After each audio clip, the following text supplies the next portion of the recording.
This week, Bob Hillery from InGuardians joins us for a feature interview.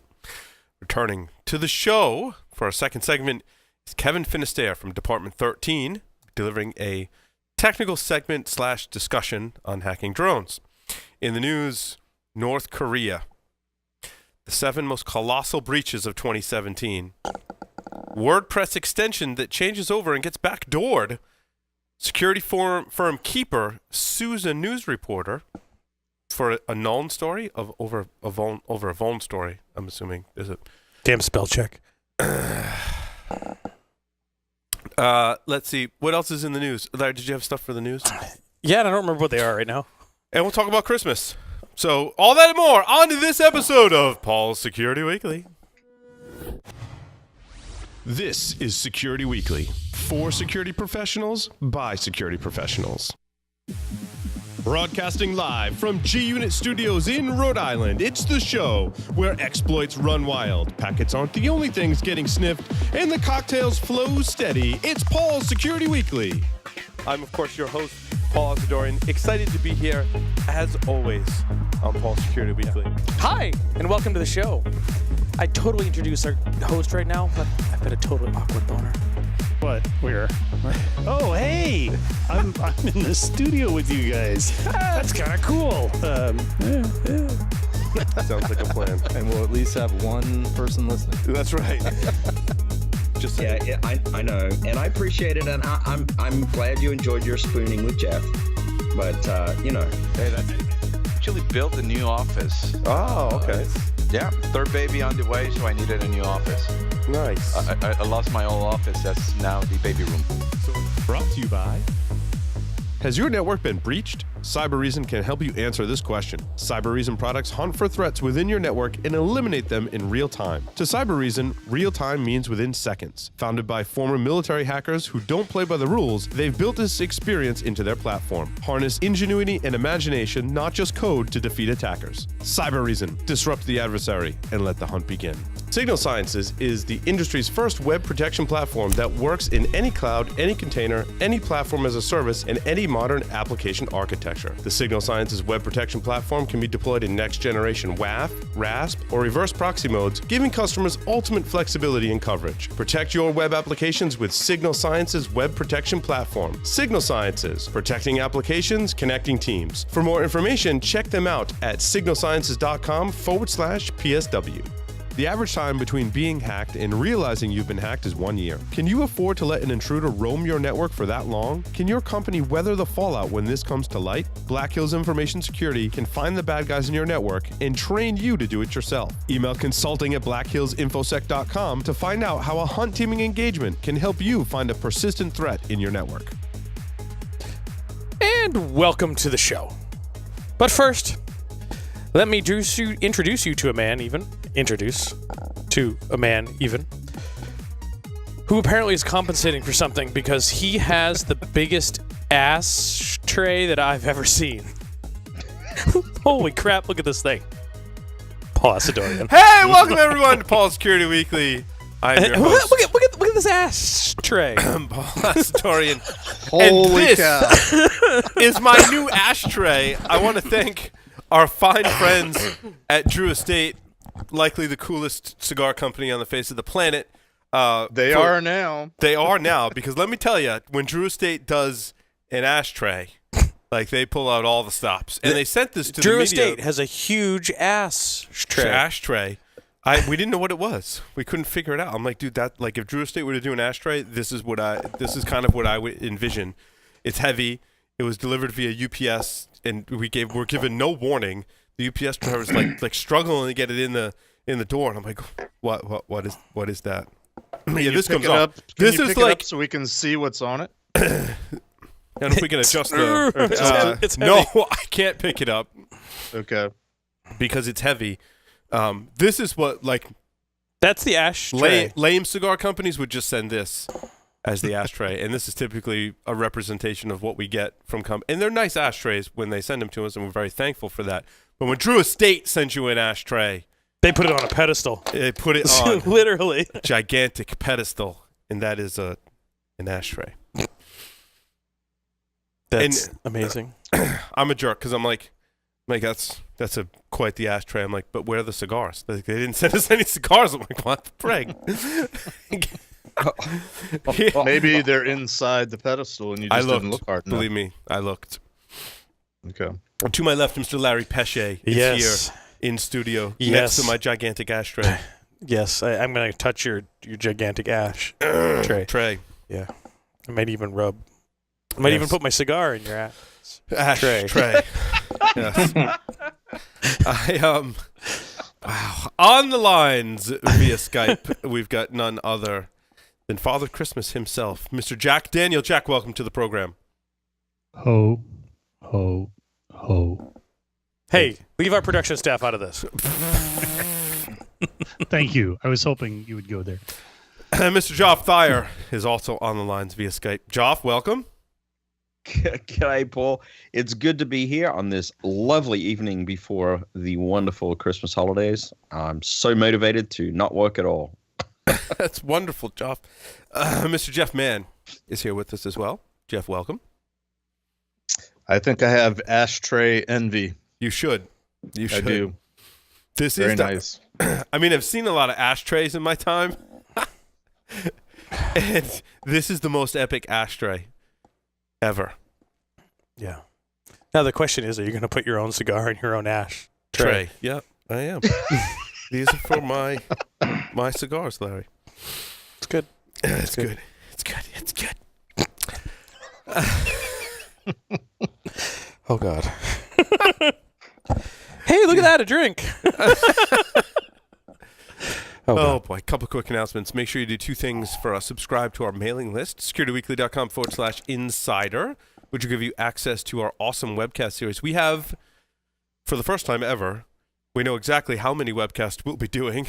No more, no less. We will be doing 20 webcasts next year. That's right, 20.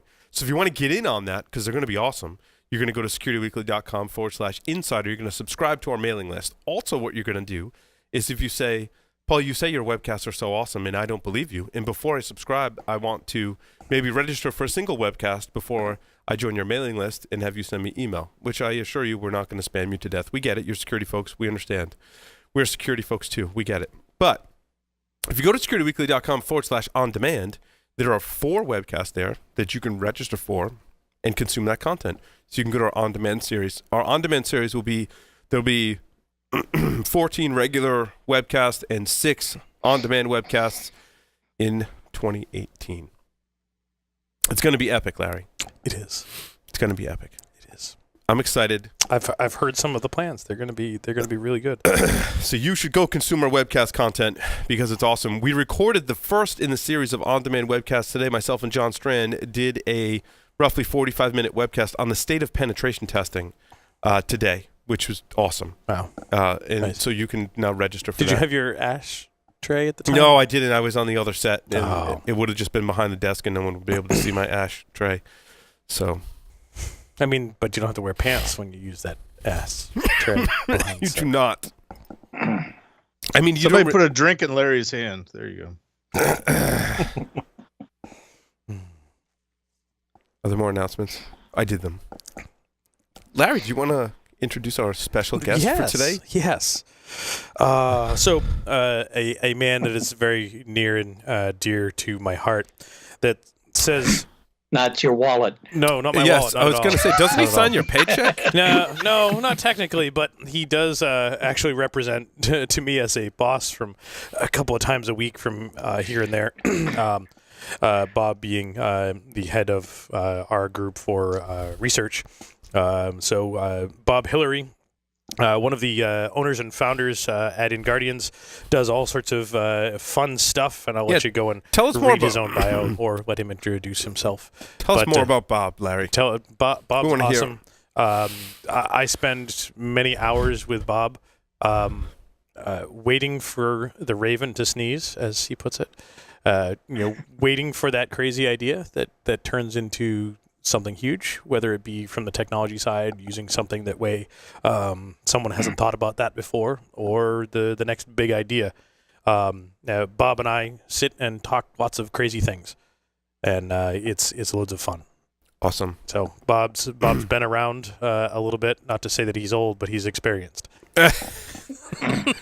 Crow, old fart.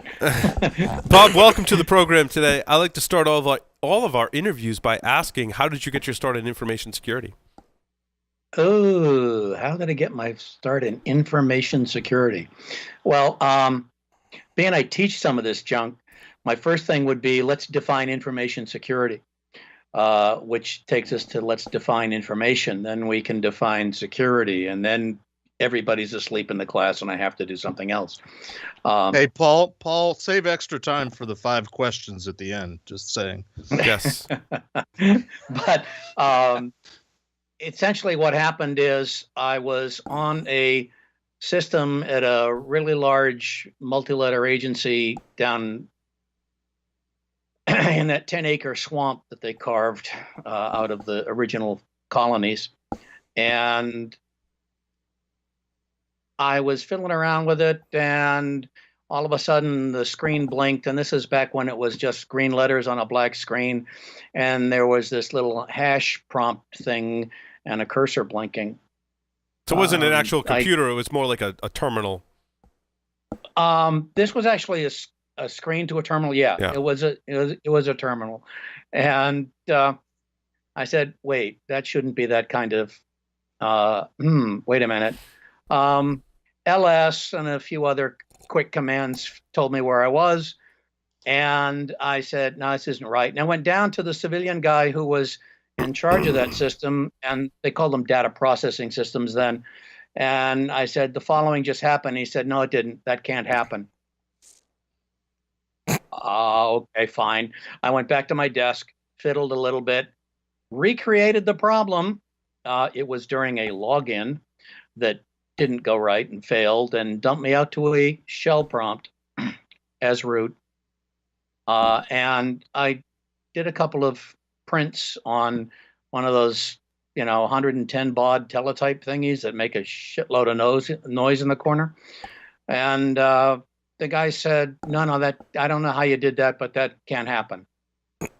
I made a copy of it, wrote a memo on it, went back, got in a third time, and typed shutdown -H now. And the phone rang. And the phone rang, yes. And it was my boss. Would you step in here for a minute? And I said, yes, sir. And I brought my entire file of copies to him and explained what had happened. And he said, could you let me know in the future next time before you do this? But nice. I don't like that asshole either. That's awesome. And right about then I realized there might be actually a career in this. And really, at that moment, you realized there was a career. Pretty much. I figured that smart people needed to tell these idiots who were so damn sure of themselves and really didn't understand what was going on that there were problems. Because if I could do it, somebody else could. Bob must be a joy to work with on client side. Actually,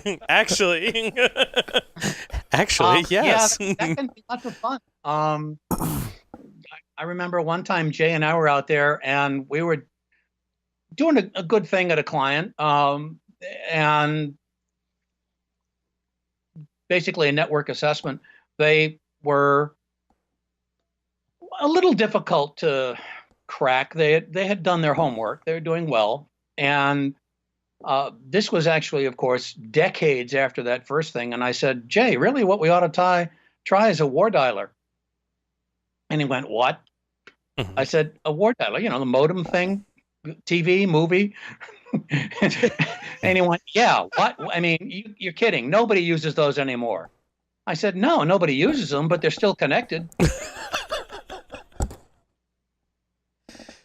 We ended up popping one of those office document management systems. Oh, I thought you were going to say you got to a login screen and you fiddled around and you ended up at a root prompt. No, we got onto an office document management system that answered the phone. We used to call them copiers, but the companies really bristled at that. They didn't get enough marketing joy out of copier. So their office document management systems, hard drive, RAM, records of what they've copied, and all of that. Their printers. And this one actually had a really lame old version of Linux as its operating system. It was inside the server room of this organization and way inside all of the firewalls. And so it was connected to the network and it was connected to the phone. That's useful. What's the definition of any device that's connected to two networks? A bridge. It's called a router or a bridge. Yeah. It worked like a champ. Bob, were you always a consultant, or have you worked for other companies in a security or other capacity? I ran a couple of networks, one for a government organization, another for an academic institution. That led me to a guy named Stephen Northcutt. We started doing a few things. He asked me to take one of his courses back when there was a test at the end of the 5 days and you had to remember all that stuff all at once. And when I handed in the test, about half an hour later, he came out and said, would you like to teach this at some place? Was and that the answer was, well, Bob, was that an intrusion detection course with Stephen? that was intrusion analysis. Yeah. GCIA, back when Judy Novak was actively teaching early on. I'm that old. I didn't see Bob. I didn't say it. Bob, how did you come to meet the other founders at InGuardians? SANS instructors. We were essentially all teaching various things for SANS back in the early days. And so we would hang out and got to know each other, had similar ideas, similar concerns. I was running my own company at that point, which I had spun off from some of the academic stuff I was doing. So actually, several of the other founders were also independent consultants. And we said we would do better together than any of us can do alone. So we sort of did the Three Musketeers thing, and that's where it started, and here we are today. Now, Bob, there was more than three at the time, correct? Correct. And there are four now. Jimmy Alderson, Jay Beal, Mike Poore, and myself. Ed Scotus was originally in it. And Dr. Cole? Eric Cole. Bob, what was your first impression of Mike Poore? That's a loaded Trick question. No, not really. And I went into what do you mean by first impression? My first impression was, shit, that guy's smart. Whoa, cool. The couple of things he mentioned about packets. He's the first guy I ever knew who could read hex as if it were in English. I mean, or maybe Portuguese. Yes, it's even better. And then second or third impression is probably somehow this guy manages to know every single Brazilian in any city on the planet. Don't know how he does it. Walks in, boom, knows the Brazilian, talks to the maitre d', gets into the restaurant. Just people are staring. It's amazing. Mike's cool. And Ed Scotus has made several appearances on the show. He's very much a really good friend of all of us and the show. What were some of your first impressions of Ed? Exceptionally detail-oriented, really sharp, very astute to the big picture, knows the business case for the security requirements better than any C-level guys that he deals with in consulting. or almost any. Ed's the kind of guy who, in another reality, in another world, should be the Minister for Secure Information. In our current government environment, that's the last thing he needs.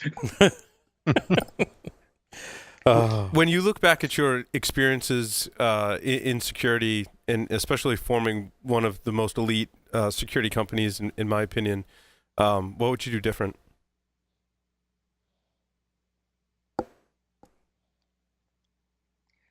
I would try to spend more time learning the details of the things all of the fabulous people who work for us do. I'm at the point where it's tough for me to learn another language. Let's see, Ruby, Python, what should be next? Geez, I don't know. And assembly and all of the different things our guys are doing in red teaming, and some of the unusual things that they're able to pull off with different ways of gaining access as we emulate adversaries. Completely different from penetration testing, stuff that you were talking about earlier in your interview with John Strand. Red teaming, fewer rules in some ways. It's mission-oriented, adversarial approach. We're doing a lot of that. Looking to hire if you know some good people. And so this is where some of the really unusual ideas that I have then get implemented by people, and I wish I had the time to keep up with the methodology of implementing.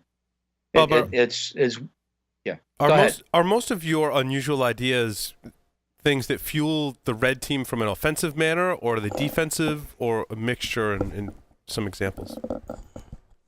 Yes. And, I know, and not all red team either. That's a focus in some ways right now. It has not always been the focus, but some of the ideas, for example, would be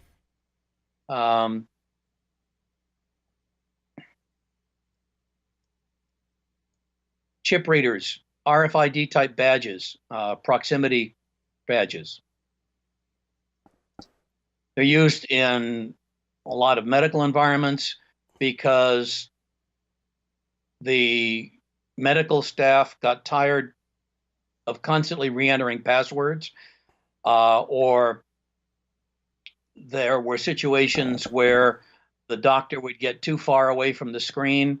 So a lot of them have proximity sensors on the systems and on their identification badges, so that as they approach the computer, because they have the badge, it's a shorter code or a PIN rather than a longer password, and they can log in that way. That way they maintain HIPAA requirements, but it's easier on the user. Which begs the question, how far away do you have to be to read those things?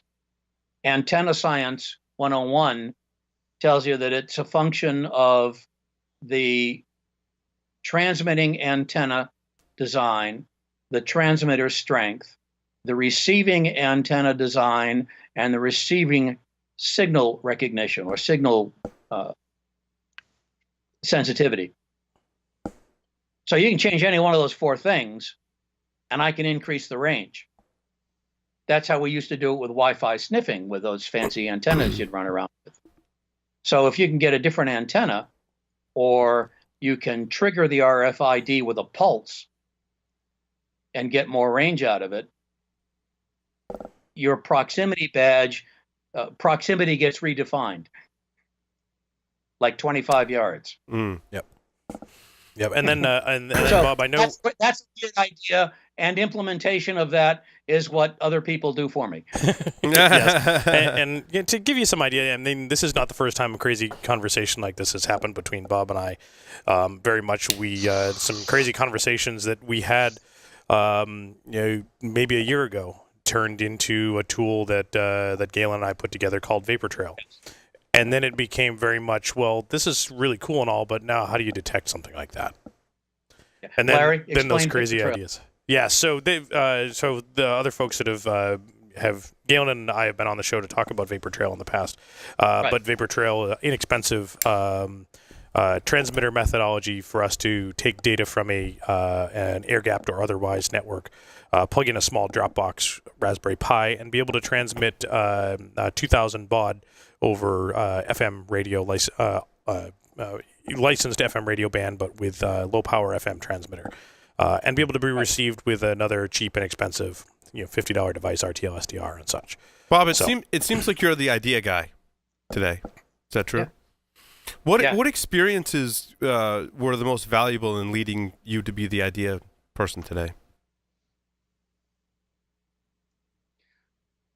A bunch of years ago, after one of the RSAs, Josh Wright and I had lunch at a Mexican restaurant across the street from it before or maybe it was at the airport, I forget, before he was due to fly out. And I asked him if he'd ever heard of a thing called Zigbee, and he said no.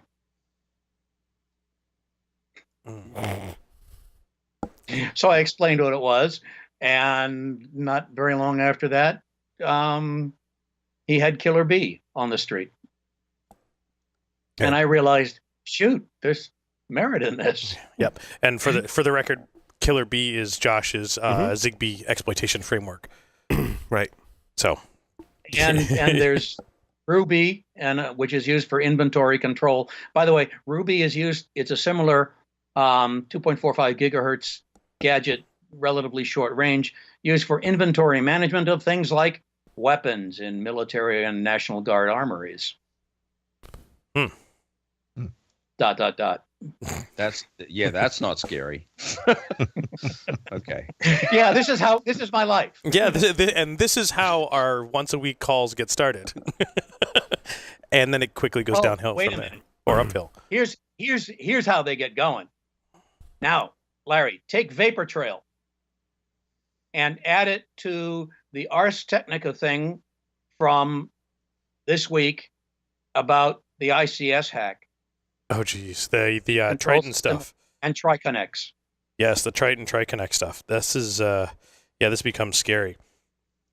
Right. And now you can do that. You can get information, or you can inject from the information you gain through Vapor Trail. Right. Now, Bob, give us a little background on the Triton stuff. I know this was supposed to be the subject of our call this week, which we didn't get to have. So we'll just have it now. Okay, we'll have So- it now. We're just going to have it right now, yeah. Triconex is the trademark of something made by Schneider Electric, and it's really a good idea. It is a triple redundant pathway methodology so that control signals in industrial control systems, ICS, have to be compared against each other, 3 of them, and match, so that there's no white noise, signal, error introduced, whatever. And in case, I don't know, the ladybug that was crawling around the Bluetooth headset earlier crawls in and does something weird. Right. So the problem is when you've got a system like that, it's not really necessarily difficult to force an error signal. So what happens in a triple redundant system when one of the paths says, no, I got something different? You go into an error condition. You have a failed checksum, right? Uh-huh. And so it says, okay, enter failure condition. Does it shut down? Does it go to a safe mode? Does it make something else happen? That would depend on what error signal gets sent. And that's what this outfit apparently has been able to do with some grid ICS issues. Yep. Brand new I'm just getting smart on it. Still trying to digest FireEye's report, which is pretty good. Yep. In summary, reading this, Bob, real quick, it looked like the attackers gained access to one of their remote engineering workstations. Did an attack against some of the controllers. And when that happened, those triple redundant systems said, "Oh my gosh, one of these things is wrong." So it entered into the failed safe state, meaning that there was something that had failed that caused folks to do some investigation.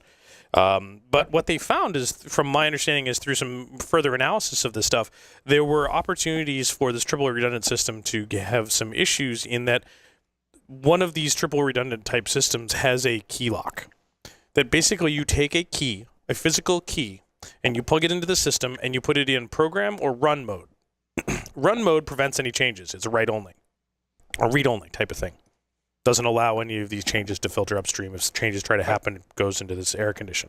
In program mode, it allows the changes to happen, necessarily with any alerting or something of like. And what some of the analysis for that I was reading was that they're finding that so many folks leave the key switch setting, the physical key switch setting, in not run mode, but program mode. Why? Because these things are deployed in very remote locations that you have to trudge through the woods to get to, and maybe drive 100 miles in the snow and the cold in the middle of winter. Uphill both ways. And uphill both ways, yeah, absolutely. And using a string for your belt, and no shoes. And in order carrying to an ashtray from Drew Estates. Oh my God, on yes. your back. Yeah. And very much this becomes inconvenient for someone to go flip that switch to program mode when they need to actually make a legitimate programming change. So what do? They leave it in programming mode all the time, effectively eliminating your triple bypass, your triple authentication scheme. Really what this gets to is what I think is still a fundamental problem with the entire InfoSec, information data management industry, whatever. And all of those words mean something different to different people, but we've got bits and bytes running all over the planet doing everything.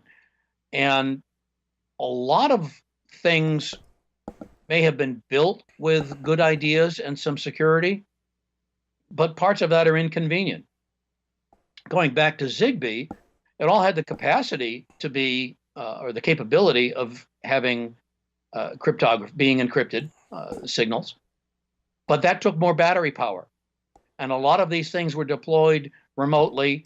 They were used for either valve controllers or reporting valve state on control systems, refineries, junk like that. And if you use the encryption, they'd use a lot more batteries, battery power, so you'd have to go out and replace the batteries more often. And that was just inconvenient, so people skipped it. And that's like leaving the key on program mode so that you can access it remotely. And of course, you're the only one who would access it remotely, right? Of course, clearly. Bob, So what we've got is a system where there is the potential for security in almost everything we've done, and people have simply chosen not to because it was hard. Bob, in all of your years assessing organization security, what's the most impactful finding that you've identified that you were shocked that the organization was not shocked by it and said, well, we're not going to, that really doesn't concern us. But to you, it was keep you up at night level severity? There've been a couple of those, and I'd prefer not to say anything about them because it would be immediately apparent what industry, and there's small enough numbers that no, we're not going there. Sorry. Non-disclosure and all that, right, Bob? Now, yeah. So I can say that... But there are several things that scare the crap out of me. In talking with another penetration tester, they described a scenario in which they had complete control of a power grid. And this is nothing that Bob and I have talked about previous to the show, just for our listeners. Also, nothing that Paul and I have talked about. Nothing that their company has. This is a completely different person, completely different company. They stated to me that it could gain control of the power grid, and that the organization was not really fazed by that. However, when they gained access to a spreadsheet with all of the individual employees' salaries in it and shared that with the team, that raised all the bells and whistles. Bobby, you were often shocked of what like sends companies into a frenzy when you do these assessments? I used to be. I'm not anymore. I had a situation where I was doing forensics back in our earlier days. Forensics is a lousy business model. You've got to be ready to go instantly. You've got no idea how long it's going to take. And the client is tapping their foot off in the corner wondering why you're not done yet. They watch CSI too often. But this was a situation where there were some really nasty sexual harassment, yada, yada, you name it, things going on. And the company, the guy had a clearance, shouldn't have. The company ignored all of that, and they were upset that he defrauded them because he was staying over an extra day or getting to a place that he was on legitimate business travel to a day early. And he was fraudulently padding his travel claims that way. And that's what pissed them off. Jeez. So, yeah. I want to turn it over to Jeff, because Jeff is often very inquisitive about the value, excuse me, of penetration testing. So, Jeff, do you have questions for Bob? Well, I had a question from earlier on when you were asking him what he thought about Mike Poore and Ed Scotus, and I didn't want to put him too much on the spot and say, "What do you think of Larry?" So I want to put it in the form of, tell us a story about Larry.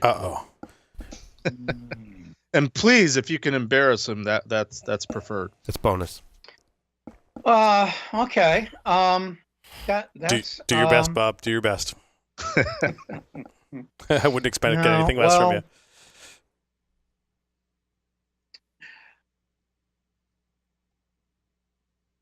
I would say one of the fascinating things that I know Larry has done is successfully bombard companies with flood attacks, essentially denial of service things and distributed denial of service as part of their security assessment review.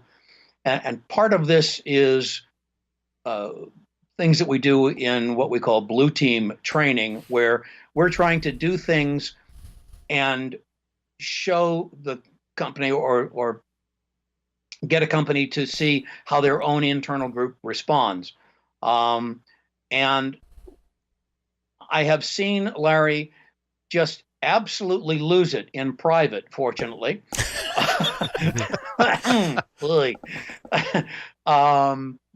I didn't know some of those words existed, and I was in the Navy for 23 years.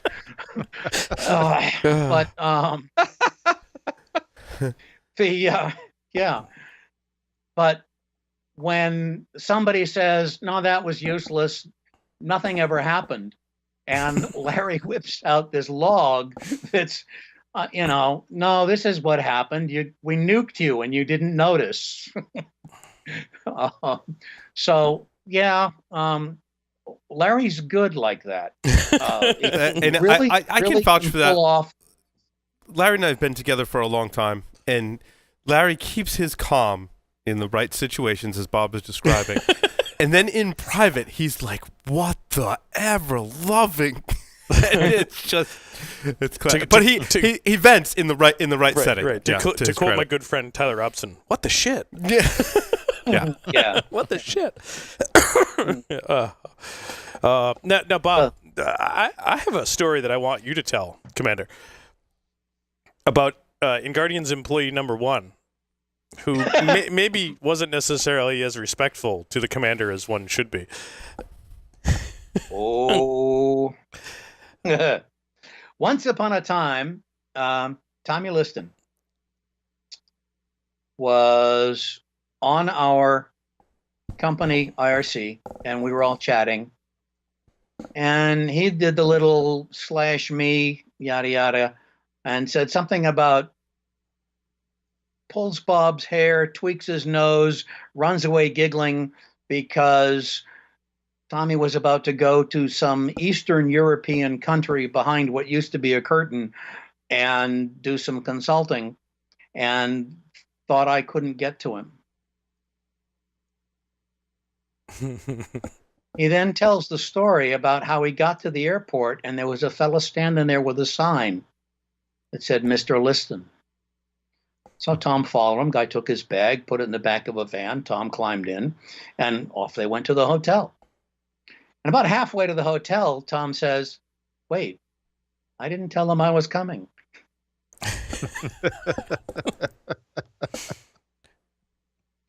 Then he got to the hotel, and they greeted him. It was effusive, welcome, Mr. Liston. Glad to have you here. You're up in this suite. And he walked up to the room and opened the door. And there sitting on the desk was a still steaming cup of hot chocolate. And next to it was a little card that said, welcome, Commander Hillery. And he just kind of looked around the room and said, holy shit. He says, no, don't ever tell Bob that he can't reach out and find you. Bob, it seems that. So tell us a little bit about OPSEC. Yeah. Bob, it seems that practical jokes are somewhat part of the culture at InGuardians. Is that something that started in the beginning, and what can you share with us about some of the more interesting shenanigans? It has always been part of who we are. I'm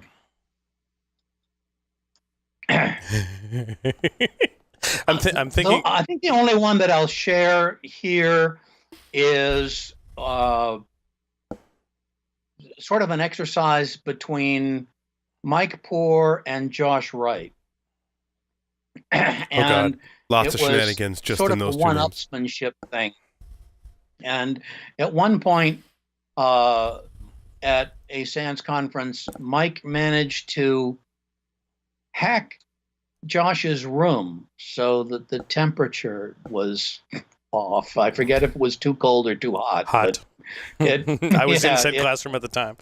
It was hot. Yeah, it was a problem. And, Mike is smiling smugly. And then something else happened and Josh got one up. And then Josh left his laptop bag someplace. And Mike ended up with it. So Mike was one up. This escalated badly and got crazier until they both kind of looked at each other and called it even. Yep. Bob, yes, it's part of the culture. Yeah, and Bob's a little bit of a prankster, and we do that often. And yeah, I mean just a little bit. Bob, one of the stories that I remember from fairly recent memory is one of our most recent, not this past year, the year before, all hands meeting when we had a couple of guys that were fairly new to the team, and they were responsible for retrieving a commander from the airport. They've never met Bob. They've never seen Bob.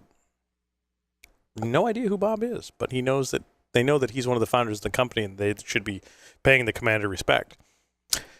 So they're standing there waiting at the airport, and Bob walks up to him and says, "Hey guys." "Oh, hey Bob, how's it going?" "All right, car's over here, get in the car." They're driving, Bob's sitting in the back seat. Mum's the word. I was in the front. Oh, you were in the front seat. All right. Details. Front seat. There, Adam and Tyler are talking back and forth, and red team and plans and all this stuff. And Bob's just. And this hack and found a new vulnerability and. Yep, and this and that, and Bob's just taking it all in. And they pull up to Jay's house, and they all get out, and they get in, walk into the house, and Bob, great ride, and Jay's like, "Who's this?" And Tyler's like, "What do you mean?" He's like, "Who's that?" Wait, What do you Jay was in on it. No, of course he was. And Tyler and Adam are like, what the? That's Bob. Oh, no. That's Bob, isn't it? And Jay's like, that's not Bob. And then Jay's like, so what did you guys talk about on the way over here in the car? Oh, no. And they're like, you could see their faces Well, drop. what had actually happened at that point, on the drive over, while this is going on, I just had this weird idea. So I texted Jay surreptitiously from the front seat. I said, just play along. It's going to get weird. Play along. And so at no point had I ever given my name or did they know who I was. And I had just seen Tyler in the airport, and I kind of figured out who he was. Basic geek, you kind of spot him. Well, I mean, Larry, you know what your Pelican case looks like? Oh, God, yes, I do. Yeah, typical right. geek, right? So this We'll is not stop for hard. Wi-Fi. Yeah. Right. So they were talking about lots of really cool stuff and things they'd learned on a recent gig. So as Jay says, wait, who's this? And Adam and Tyler kind of caught flat-footed. I said to Jay, well, here's the things that I found out. And if there's anything else, I think this pretty much proves there's an issue. And he said, and I had at that point given my name, and I don't remember if I'd said something like Richard Crenna or made something up, and said, okay. And Jay went back to his office space in his house, and he came out with a check, an InGuardians check that was actually somebody else's check. I think it was Adam's. And he just handed it to me. He said, thank you very much. That's a successful test. And I took the check, and I put it in my pocket, and I stepped out the front door. And these two guys had just lost it. You can bet that I stepped back in, I handed Adam his check, and he still wasn't quite sure what was going on. You can bet that Tyler and Adam are very careful about what they talk about anywhere now and who Wow, they pick up from the lesson airport. learned. Yes, lesson learned. Yes. But yeah, it was a completely ad hoc test, and it worked. It worked. So Most of my life is ad hoc. Jack or Joff, questions for Bob.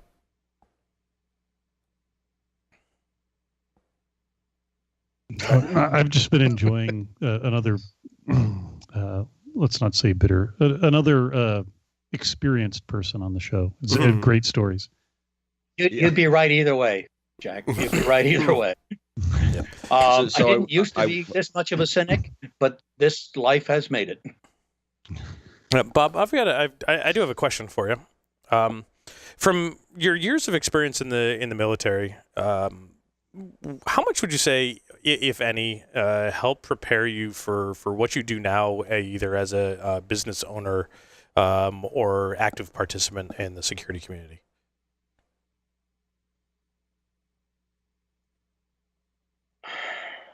Fundamentally, if you have an opportunity to hire someone who's a veteran, do it, because these are people who know how to read, know how to understand procedure, know how to do rules.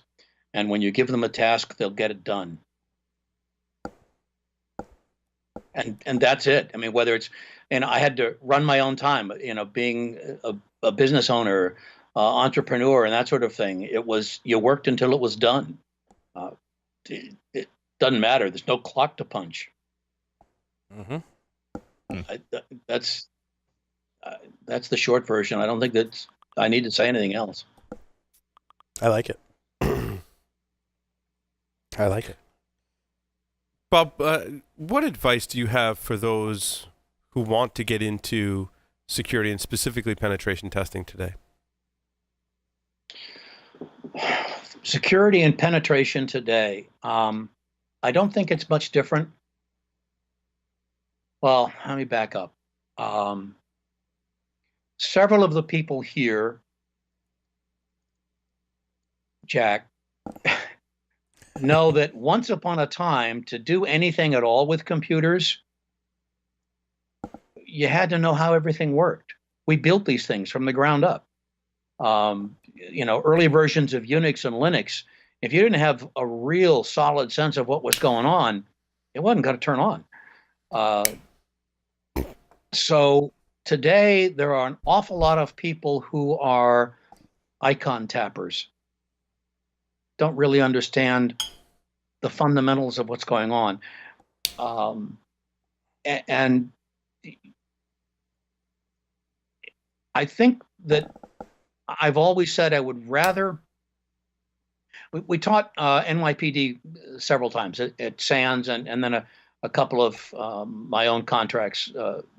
We're teaching the cyber squad there, and that sort of thing. And something I learned from them, or with that experience, was I would rather teach an investigator about information systems and cyber than I would teach a programmer about investigations, because there's a mindset that you need.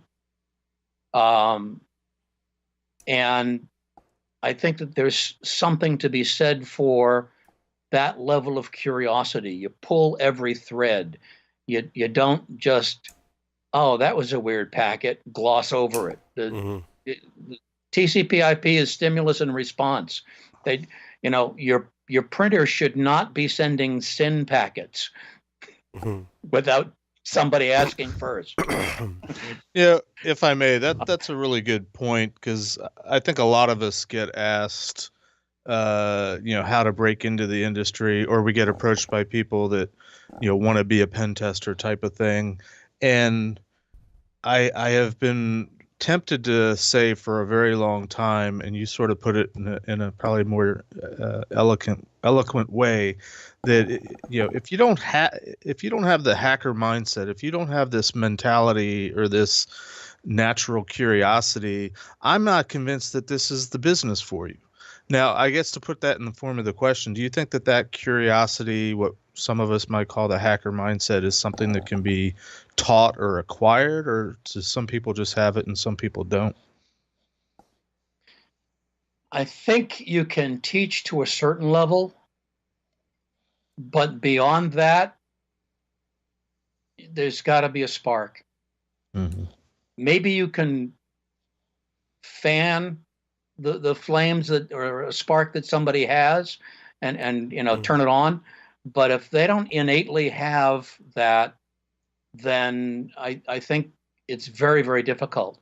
And you use the word hacker and hacker mentality, and I think you're absolutely correct, but in an older definition. And if we go all the way back to when hacking kind of got defined, it was the MIT Model Railroad Club, and it was often a physical or electromechanical hack to figure out how to get the train switches on their big model train set to work remotely from a table or a chair off in the corner. So if you're not able to, or a better example maybe is the Apollo 13 movie, where they had square filters and round ducting, or the other way around, and they had to figure out how to make the two things fit. That's a hack. Yep. And that's what the mindset you've got to have. There is also at MIT a beautiful architectural hack. One of their buildings, a science center that has the meteorological systems, sensors on top, is smack in the middle of the campus, and there is in Cambridge a height limit for buildings that was originally written as a number of floors. I think it was 17 floors or something weird like that. And so the architect, I.M. Pei, P-E-I, was, or Pei, however it's pronounced, was designing this building. But in order to have the local weather radar on top of it. It had to be above everything else, and therefore outside the spec of the town's, the city's limits. So what he did is he put the thing up on 23 foot tall stilts, big pilings. And the first floor is a 20-foot high ceiling. And then there's another 16 floors on top. So it's only 17 floors. But the first floor is like 60 feet off the ground, and the 33 second floor feet is taller than it should be. And the top of that building has got great connectivity for all of its antennas and radar. Bob, That's a hack. I agree with the hacker mindset, but you started out by saying that many of us in security today have had to build systems from scratch, have had to take a hunk of iron and make it do what we wanted to, and that today a lot of people just click on an icon. I've experienced this as well when I go and I'm using VI to edit files, and the interns are like mesmerized. They're like, what is this magic? They're like, what is that? And they try and use it, and they're like, I had a guy actually tell me he understood Unix because he knew how to use 6. Oh, God. Oh, boy. No shit. So, wow.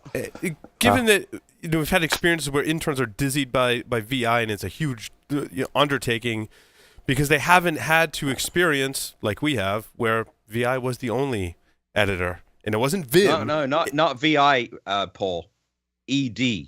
Yeah, or it was Ed, right? Or there we go. Yeah. Yes, thank you. Yeah. Yes. And so forget even You're Vim welcome. at that point. So the arrow keys don't even work, and they're just like totally overwhelmed. How do we emulate those same experiences that we've had to the newer generation? Because I think we all agree they're very valuable.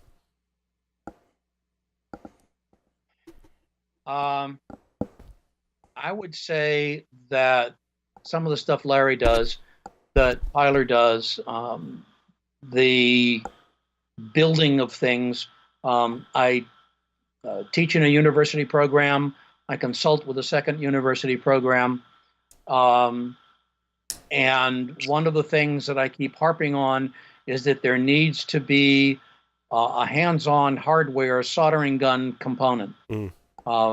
Larry mentioned earlier Raspberry Pis, Arduinos, a lot of toys like that are what we should be getting people to understand to use, especially in the penetration or red, blue, purple team world, because we need to be able to test systems so lightweight, capable operating systems that can work at the command line are exceptionally useful in the field, and something that really people need to kind of know about. I think that's great advice. It kind of emulates that environment, being in those small embedded style systems. Did you ever work on carburetors as a kid? I did not know. Right. I mean, the analogy really cuts across everything in society. We used to build stuff. There was an erector sets. That's erector, as in, you build things, Larry, not erection set. I'm sorry. See, he knows me too well. Yeah, but it was getting too serious. But nobody does that anymore. I've got neighbors who think a toolkit is a telephone. They call somebody and read a Visa number. And that's how they get stuff done. They have no idea how to build things or swing a hammer or use a screwdriver. It's frightening. A lot of opportunity for service workers, but that's not where you really want to be working. Bob, I just have 5 questions for you to conclude our interview today. Are you ready? No, yes, maybe, and I don't know. 3 words to describe yourself. And you have to define each one. No. No and no.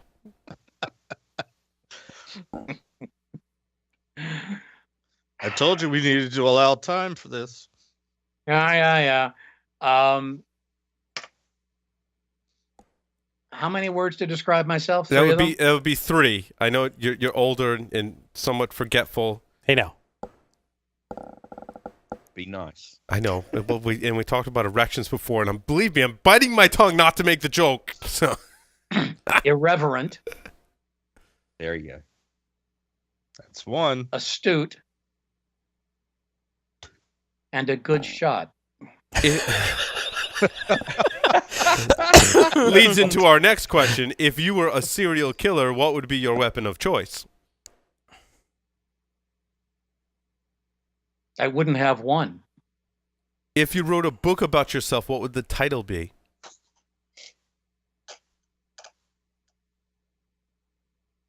Really?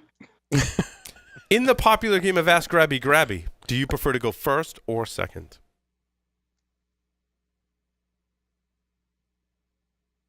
I can see the smirk. Why are there only two options? Choose two celebrities to be your parents. Alive, dead, living, or otherwise. Yeah, alive, dead, fictional, or otherwise.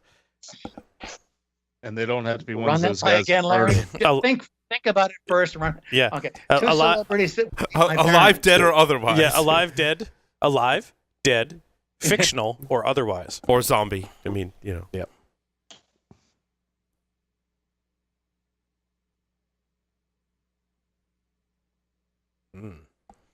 Nail biter. Angelina Jolie. Brad Pitt. Oh, Oh.